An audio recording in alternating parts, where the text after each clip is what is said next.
નમસ્તે વિદ્યાર્થી મિત્રો, ધોરણ 12 કોમર્સ વિષય એસપીસીસી એકમ નંબર 7 કંપનીનું વિસર્જન. બરોબર ને?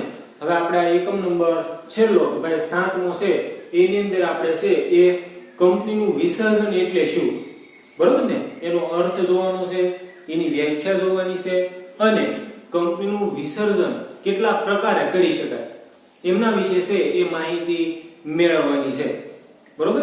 હવે આપણે છે એ અત્યાર સુધી છે એ કંપનીની સ્થાપના જોઈ, કંપનીનું સંચાલન કઈ રીતે કરી શકાય, કંપનીની અંદર કાર્ય કરતા જે સંચાલકો છે, સભ્યો છે, કર્મચારીઓ છે, એની જવાબદારી શું હોય એમના વિશે છે આપણે માહિતી મેળવી.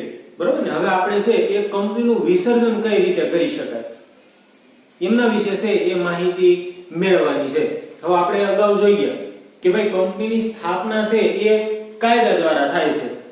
બરોબર ને? કે ભાઈ કંપનીનું વ્યક્તિત્વ છે એ કૃત્રિમ પ્રકારનું છે, કે ભાઈ કાયદા દ્વારા અસ્તિત્વમાં આવે છે એટલે એને કાયદાકીય વ્યક્તિત્વ પણ કહી શકાય. કે ભાઈ કંપનીનું અસ્તિત્વ છે એ ભૌતિક નથી, કે ભાઈ કંપનીની સ્થાપના છે એ કુદરત દ્વારા થતી નથી. બરોબર ને? એ લોકો દ્વારા છે એ અસ્તિત્વમાં આવે છે.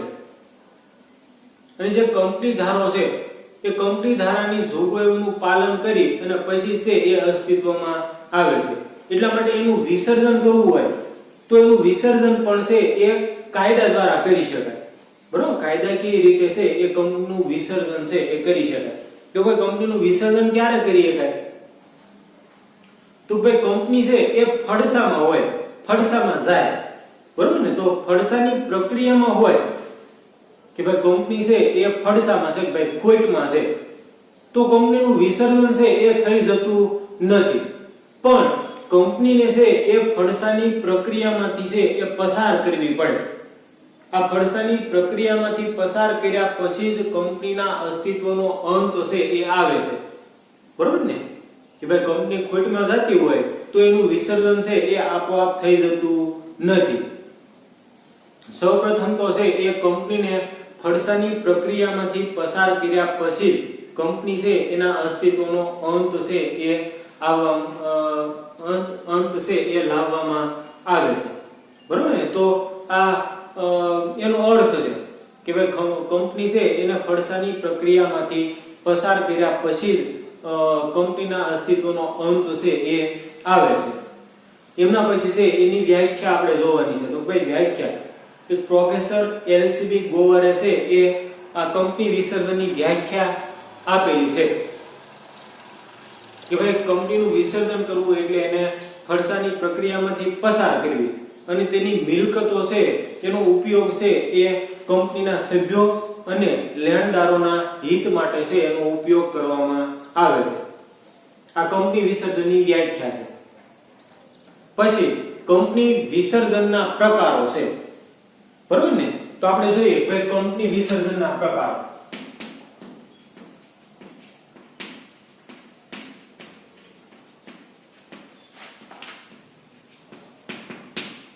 તો કંપની વિસર્જન છે એ બે પ્રકારે કરી શકાય છે. બરોબર ને? એની અંદર પહેલું એક તો અદાલત અથવા તો ટ્રિબ્યુનલ દ્વારા કંપનીનું વિસર્જન. બરાબર ને? બીજો પ્રકાર છે એ સ્વૈચ્છિક વિસર્જન છે.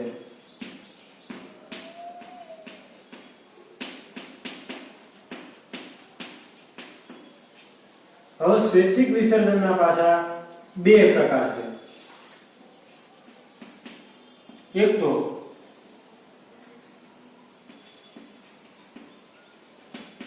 સભ્યો દ્વારા સ્વૈચ્છિક વિસર્જન અને બીજું છે એ લેણદારો દ્વારા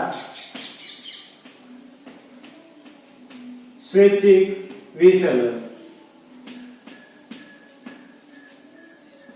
બરાબર ને? તો આ કંપની વિસર્જનના પ્રકારો છે કે ભાઈ તો અદાલત ટ્રિબ્યુનલ દ્વારા કંપનીનું છે એ વિસર્જન કરી શકાય, બરોબર ને? એવો દાખલા તરીકે કંપની છે એ ફડસામાં હોય અને પોતે છે એ દેવું ચૂકવવા માટે અસમર્થ બને ત્યારે અદાલત અથવા તો ટ્રિબ્યુનલ દ્વારા છે એ કંપની વિસર્જનનો હુકમ કરવામાં આવે, બરોબર ને? આ અદાલત અથવા તો ટ્રિબ્યુનલ દ્વારા જે કંપની વિસર્જનનો હુકમ કરવામાં આવેલો છે અને કંપનીનું વિસર્જન કરવામાં આવે એને છે અદાલત અથવા તો ટ્રિબ્યુનલ દ્વારા કંપનીનું વિસર્જન કર્યું કહેવાય, બરોબર ને? પછી છે સ્વૈચ્છિક વિસર્જન છે. તો સ્વૈચ્છિક વિસર્જન કોને કહેવાય? તો ભાઈ કંપનીના સભ્યો અથવા તો શેર હોલ્ડરો છે એ અદાલતની દખલગીરી સિવાય કંપનીનું વિસર્જન કરે તો એને સ્વૈચ્છિક વિસર્જન કર્યું કહેવાય, બરોબર? સ્વૈચ્છિક વિસર્જનના પાછા બે પ્રકાર છે. એની અંદર છે એ સભ્યો દ્વારા સ્વૈચ્છિક વિસર્જન. તો સભ્યો દ્વારા સ્વૈચ્છિક વિસર્જન એટલે શું? તો દાખલા તરીકે કંપની છે એ ફડસામાં નથી, સદ્ધર છે, ત્યારે કંપનીના સભ્યો છે એ કંપનીની સામાન્ય સભાની અંદર ખાસ ઠરાવ પસાર કરી અને સભ્યો દ્વારા છે એ કંપનીનું વિસર્જન કરી શકાય. પણ આની અંદર એવું હોય કે ભાઈ સભ્યો દ્વારા સ્વૈચ્છિક વિસર્જન કરવાનું હોય તો કંપનીએ છે એ સદ્ધરતાનું જાહેરનામું છે એ લખવું પડે. એટલે ભાઈ કંપની સદ્ધર હોય તો પણ કંપની છે એનું વિસર્જન કરી શકાય સભ્યો દ્વારા, પણ એને છે પોતાનું સદ્ધરતાનું જાહેરનામું છે એ દર્શાવવું પડે. જો સદ્ધરતાનું જાહેરનામું ન દર્શાવે તો સભ્યો દ્વારા સ્વૈચ્છિક વિસર્જન કરી શકાતું નથી. લેણદારો દ્વારા સ્વૈચ્છિક વિસર્જન. તો ભાઈ કંપનીના જે લેણદારો છે એનું લેણું ચૂકવવામાં કંપની અસમર્થ બને, બરોબર ને? નાદારની પરિસ્થિતિ હોય અને કંપનીએ સદ્ધરતાનું જાહેરનામું ન બહાર પાડ્યું હોય તો એવે વખતે કંપનીના લેણદારો છે એ ભેગા મળી અને એવો નિર્ણય કરે કે આપણે છે આ કંપની બંધ કરવાની છે.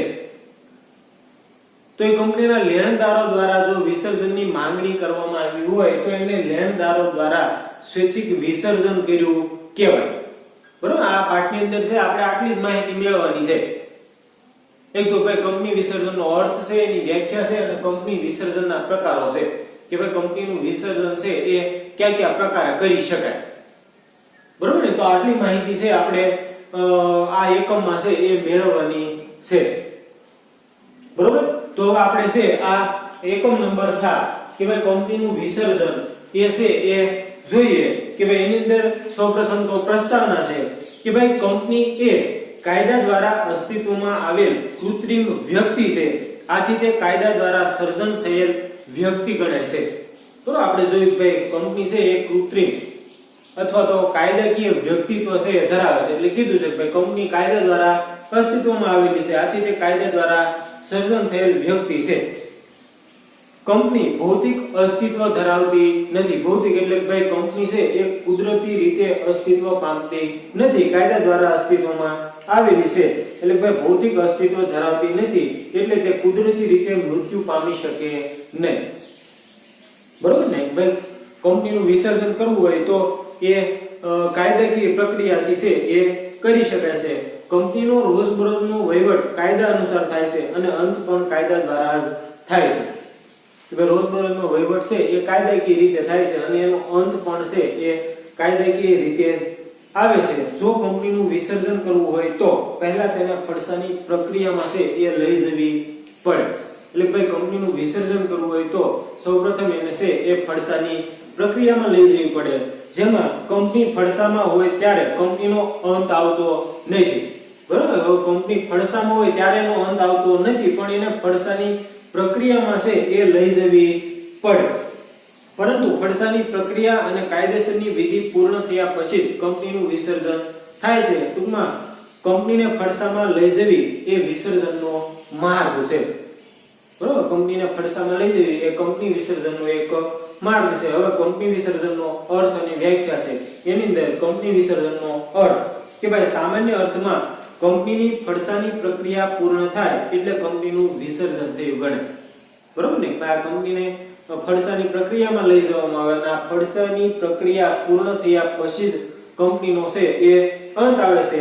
વિસર્જન એટલે કંપનીના કાનૂની વ્યક્તિત્વનો અંત લાવવો, કંપનીનું સર્જન અને વિસર્જન કાયદાકીય કાર્યવાહી મુજબ થાય છે, બરોબર ને ભાઈ. કંપનીનું સર્જન, કંપનીની સ્થાપના કરી હોય તો કાયદાકીય બાબતો છે એનું પાલન કરવું પડે, અને એનું વિસર્જન કરવું હોય તો પણ કાયદાકીય બાબતોનું પાલન છે એ કરવું પડે. અને આ ફડસાની પ્રક્રિયા પૂર્ણ થયા પછી કંપની છે એનો અંત આવે છે. કંપની ફડસામાં હોય ત્યારે તેનું કાયદાકીય અસ્તિત્વ ચાલુ રહે છે, બરોબર ને. દાખલા તરીકે કંપની ખોટ કરતી હોય તો એનું કાયદાકીય અસ્તિત્વ ચાલુ રહે. શા માટે? તો ભાઈ એનું વિસર્જન છે એ થયેલું નથી, એ ખોટમાં જાય છે એટલા માટે, બરોબર. એટલે કીધું કે ભાઈ કંપની છે એ ફડસામાં હોય ત્યારે તેનું કાયદાકીય અસ્તિત્વ ચાલુ રહે છે. લિક્વિડેટર કંપનીની મિલકતોનું વેચાણ અને લેણાની વસૂલાત કરીને કંપનીના દેવાની ચૂકવણી કરતા જો રકમ વધે તો કંપનીના નિયમન પત્રમાં જણાવેલા સભ્યોના હક પ્રમાણે છે એ રકમ વહેંચે છે. હવે ફડસાની પ્રક્રિયામાં લઈ જાય ત્યારે કંપનીની જે મિલકત છે એનું વેચાણ કરવામાં આવે છે. વેચાણ કર્યા પછી એના જે લેણદારો છે એને સૌપ્રથમ છે એ લેણું છે એ ચૂકવવાનું હોય છે, બરોબર ને. આપણે જોયું હતું ભાઈ નાણાં મેળવવાનો સૌથી પહેલો અધિકાર છે એ ડિબેન્ચર હોલ્ડરોનો છે. શા માટે? તો ભાઈ કંપનીના લેણદારો છે એટલા માટે. એટલે કીધું છે કે ભાઈ સૌપ્રથમ છે કંપનીના જે લેણદારો છે એને રકમ ચૂકવવામાં આવે છે, અને પછી જો રકમ વધે તો નિયમન પત્રમાં જણાવેલ નિયમો પ્રમાણે કંપનીના સભ્યોને છે એ ભાગે ભળતી રકમ છે એ ચૂકવવામાં આવે છે, બરોબર ને. પછી એ કંપની વિસર્જનની વ્યાખ્યા છે, બરોબર ને. વ્યાખ્યા છે ખાસ તૈયાર કરવાની રહેશે. તો વ્યાખ્યા પ્રોફેસર એલસીબી ગોવરના જણાવ્યા મુજબ કંપની ફડસામાં લઈ જવી એ એક પ્રક્રિયા છે જે દ્વારા તેના અસ્તિત્વનો અંત લાવવામાં આવે છે અને તેની મિલકતોનો વહીવટ કંપનીના લેણદારો અને સભ્યોના હિત માટે કરાય છે, બરાબર. પ્રોફેસર એલસીબી ગોવરે છે એ કંપની વિસર્જનની વ્યાખ્યા આપેલી છે કે ભાઈ કંપનીને ફડસામાં લઈ જવી એ એક પ્રક્રિયા છે જે દ્વારા કંપનીના અસ્તિત્વનો અંત લાવવામાં આવે છે, બરોબર ને. આ ફડસાની પ્રક્રિયામાં લઈ જવી એ એક પ્રક્રિયા છે અને એના દ્વારા છે એ કંપનીના અસ્તિત્વનો અંત લાવવામાં આવે છે અને તેની મિલકતોનો વહીવટ છે એ કંપનીના લેણદારો અને સભ્યોના હિત માટે છે એ કરે છે. એટલે ભાઈ જે રકમ ટૂંકમાં કંપનીની જે મિલકત છે એનું વેચાણ કરી અને જે રકમ આવે છે એ સૌપ્રથમ એના લેણદારોને ચૂકવવામાં આવે છે, અને પછી જો રકમ વધે તો નિયમન પત્રના આધારે, એટલે ભાઈ નિયમન પત્રની જે નિયમો આપેલા હોય એ નિયમોના આધારે એના સભ્યોને છે એ રકમ છે એ આપવામાં આવે છે. આમ કંપનીને ફડસામાં લઈ જવી એ એક પ્રક્રિયા છે જેના દ્વારા તેના કાયદાકીય અસ્તિત્વનો અંત આવે છે, અને કંપનીના વિસર્જનની અગાઉની પ્રક્રિયા એટલે કંપનીને ફડસામાં લઈ જવાની પ્રક્રિયા, બરોબર ને. તો આ કંપની વિસર્જનની વ્યાખ્યા છે. એના પછી છે એ કંપનીને ફડસામાં વિસર્જનમાં લઈ જવાના પ્રકારો કે ભાઈ કંપનીને છે ફડસામાં કયા કયા પ્રકારે લઈ જઈ શકાય છે. કે ભાઈ કંપનીનું વિસર્જન કરવું હોય તો કંપનીને સૌપ્રથમ ફડસાની પ્રક્રિયામાંથી પસાર થવું પડે છે. સામાન્ય રીતે કંપનીની આર્થિક પરિસ્થિતિ ખરાબ હોય અને દેવું ચૂકવવા માટે અશક્તિમાન હોય ત્યારે ધંધો બંધ કે સમેટી લેવાનું નક્કી કરવામાં આવે છે. કંપનીને ફડસામાં લઈ જવા માટેના પ્રકારો છે એ નીચે મુજબ છે. એટલે કંપનીને ફડસામાં વિસર્જનમાં લઈ જવાના પ્રકારો, એની અંદર કંપનીને વિસર્જનના પ્રકારો છે કે અદાલત ટ્રિબ્યુનલ દ્વારા કંપનીનું વિસર્જન, બરોબર ને. અદાલત અથવા તો ટ્રિબ્યુનલ દ્વારા છે એ હુકમ કરવામાં આવે કંપની ખોટમાં, એટલે કે ભાઈ ફડસામાં હોય ત્યારે એને છે એ અદાલત અથવા તો ટ્રિબ્યુનલ દ્વારા કંપનીનું વિસર્જન કર્યું કહેવાય. પછી છે એ સ્વૈચ્છિક વિસર્જન છે, બરોબર. અદાલતની દખલગીરી વિના કંપનીના સભ્યો છે એ કંપનીનું વિસર્જન કરે તો એને છે એ સ્વૈચ્છિક વિસર્જન કર્યું કહેવાય. સ્વૈચ્છિક વિસર્જનના પાછા બે પ્રકાર છે. સભ્યો દ્વારા સ્વૈચ્છિક વિસર્જન, બરોબર ને. કે ભાઈ સભ્યો દ્વારા સ્વૈચ્છિક વિસર્જન કરી શકાય ક્યારે? તો ભાઈ કંપની છે એ સદ્ધર હોય તો પણ સભ્યો દ્વારા છે એ સ્વૈચ્છિક વિસર્જન થઈ શકે. હવે સભ્યો છે સ્વૈચ્છિક વિસર્જન કરે ત્યારે એને છે એ સદ્ધરતાનું જાહેરનામું છે એ દર્શાવવું પડે. જો સદ્ધરતાનું જાહેરનામું ન દર્શાવેલું હોય તો સભ્યો સ્વૈચ્છિક વિસર્જન કરી શકે નહીં.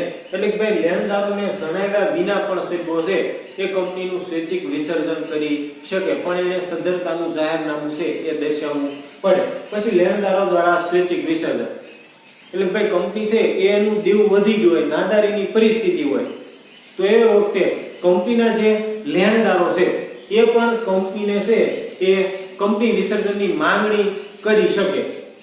આ વખતે કંપનીએ છે પોતાનું સદ્ધરતાનું જાહેરનામું પણ છે એ તૈયાર કરેલું હોતું નથી. તો એ વખતે કંપનીના લેણદારો છે એ કંપની વિસર્જનની માંગણી છે એ કરી શકે. બરોબર? તો આ કંપનીને ફડસામાં વિસર્જનમાં લઈ જવાના પ્રકારો છે. એમાં મુખ્ય બે પ્રકાર છે, અદાલત ટ્રિબ્યુનલ દ્વારા વિસર્જન, બીજું છે એ સ્વૈચ્છિક વિસર્જન છે. એની અંદર પહેલું છે એ સભ્યો દ્વારા સ્વૈચ્છિક વિસર્જન, બીજું છે એ લેણદારો દ્વારા સ્વૈચ્છિક વિસર્જન. બરોબર ને? તો અહીંયા આપણે છે એ પહેલા તો પ્રસ્તાવના જોઈ. બરોબર ને? કે ભાઈ પ્રસ્તાવનાની અંદર આપણે જોયું ભાઈ કંપની છે કાયદા દ્વારા અસ્તિત્વમાં આવેલી છે, એટલા માટે એનું વિસર્જન કરવું હોય તો એ કાયદાકીય બાબતોનું છે પાલન કરવું પડે. કીધું છે કે ભાઈ કંપનીનું અસ્તિત્વ છે ભૌતિક નથી, કુદરતી નથી. બરોબર ને? એટલા માટે એનો વિસર્જન પણ કુદરતી રીતે થઈ શકતું નથી. કે ભાઈ કંપની છે કાયદા દ્વારા અસ્તિત્વમાં આવેલ છે, એટલા માટે એનું વિસર્જન પણ કાયદાકીય પ્રક્રિયાનું પાલન કરી અને પછી છે એનું વિસર્જન કરી શકાય છે. અને વિસર્જન કરતી વખતે કંપનીની જે સંપત્તિ વેચવામાં આવે છે એ સંપત્તિમાંથી જે નાણાં આવે છે એ નાણાં સૌપ્રથમ તો છે એ લેણદારોને ચૂકવવામાં આવે છે, અને જો નાણાં છે એનો વધારો રહે લેણદારોને ચૂકવતા તો નિયમનપત્રના આધારે જે ઉલ્લેખ કરેલો હોય એ રીતે છે એ કંપનીના સભ્યોને છે એ નાણાંની ચૂકવણી છે કરવામાં આવે છે. પછી આપણે એનો અર્થ જોયો અને છેલ્લે છે એ વ્યાખ્યા જોઈ. પ્રોફેસર એલસીબી ગોવરે છે એ કંપની વિસર્જનની વ્યાખ્યા આપેલી છે કે ભાઈ કંપની વિસર્જન છે એ એક પ્રક્રિયા છે અને એના દ્વારા છે એના અસ્તિત્વનો અંત લાવવામાં આવે છે, અને એની મિલકતો છે એની વહેંચણી સૌપ્રથમ તો લેણદારો અને એના સભ્યોના હિત માટે છે એ કરવામાં આવે છે. પછી આપણે છે એ કંપની વિસર્જનના પ્રકારો જોઈએ. બરોબર? હવે આપણે છે આ એકમની અંદર આ કંપની વિસર્જનના જે પ્રકારો છે એમના વિશે વિસ્તૃત છે એ માહિતી મેળવવાની છે. પણ એની અંદર આપણે અદાલત ટ્રિબ્યુનલ દ્વારા કંપનીનું વિસર્જન એમના વિશે છે એ સૌપ્રથમ માહિતી મેળવવાની છે. પણ આપણે છે એ હવે પછીના વિડિયો લેક્ચરની અંદર છે એમના વિશે માહિતી મેળવશું.